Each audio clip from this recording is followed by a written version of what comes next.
In this example, we will be finding the square root of 79 by approximating it to the nearest tenth place value. To do this, we'll look at perfect squares nearby to 79. Examples of this include 8 squared, which is 64, and 9 squared, which is 81.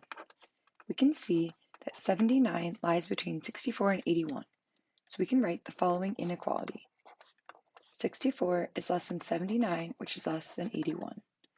Now we can take the square root of all of these values. Square root of 64 then turns into 8, because 8 squared is equal to 64. The square root of 81 then turns into 9, because 9 squared is 81.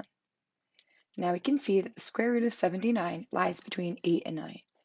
However, because 79 is closer to 81 than it is to 64, that means that the square root of 79 will be closer to 9 than it is to 8. So we can pick a tenths place decimal closer to 9 to multiply it together by itself and obtain 79. Let's try out something like 8.9 squared because that's close to 9. That equals 8.9 times 8.9. 9 times 9 is 81, carry the 8.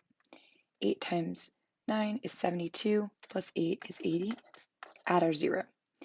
8 times 9 is 72, carry the 7. And then 8 times 8 is 64, plus 7 is 71. When we add these together, we get 79.21, which we can see is very close to 79. So we can write that 8.9 squared is approximately 79. Now we can take the square root of both sides.